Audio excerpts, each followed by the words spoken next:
প্রতিভা মানে কিছুই নয়, অভিজ্ঞতা, নম্রতা এবং কঠোর পরিশ্রম সবকিছু। একজন অলস মানুষ স্বভাবতই একজন ব্যর্থ মানুষ। নিজেকে ধাক্কা দিন, কারণ অন্য কেউ আপনার জন্য এটি করবে না। আজ এমন কিছু করুন যার জন্য আপনার ভবিষ্যৎও আপনাকে ধন্যবাদ জানাবে। ছোট ছোট জিনিসগুলি জীবন বড় করে তোলে। জীবনে ধাক্কা না খেলে কখনো জীবনের আসল মূল্য বোঝা যায় না। প্রতিটি আঘাত জীবনে কিছু না কিছু শেখায়। দক্ষতা জিনিসগুলি সঠিকভাবে করছে। কার্যকারিতা সঠিক জিনিসগুলি করছে। জীবনে অনেক লোক জানে কি করতে হবে, আসলে কিন্তু খুব কম লোকই যা জানে তা করে। জানাই যথেষ্ট নয়, আপনাকে অবশ্যই ব্যবস্থা নিতে হবে।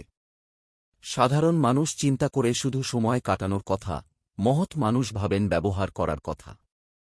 সাফল্যের কোনো রহস্য নেই। এটি প্রস্তুতি, কঠোর পরিশ্রম এবং ব্যর্থতার থেকে শেখার ফল। কথা নয় কাজে দেখান, প্রতিশ্রুতি নয় প্রমাণ করুন।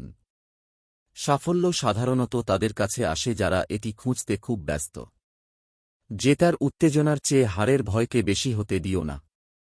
কাজ আপনাকে অর্থ এবং উদ্দেশ্য দেয়, এবং এটি ছাড়া জীবন শূন্য। জীবন সুখ, দুঃখ, কঠিন সময় এবং ভালো সময়ের একটি বৃত্ত। আপনি যদি কঠিন সময়ের মধ্য দিয়ে যাচ্ছেন তবে বিশ্বাস রাখুন যে ভালো সময় আসছে। স্বপ্ন সেটা নয় যেটা তুমি ঘুমিয়ে দেখো, সেটাই যেটা তোমাকে ঘুমাতে দেয় না। কঠোর পরিশ্রম প্রতিভাকে হারায় যখন প্রতিভা কঠোর পরিশ্রম করে না। হাল ছেড়ে দেবেন না, শুরুটা সবসময়ই কঠিন হয়। প্রত্যেক মানুষের মধ্যে একটি শক্তি রয়েছে যা একবার প্রকাশ করলে যে কোনো দৃষ্টি, স্বপ্ন বা ইচ্ছাকে বাস্তবে পরিণত করতে পারে। মানুষের মন যা কিছু কল্পনা করতে পারে এবং বিশ্বাস করতে পারে, তা অর্জন করতে পারে।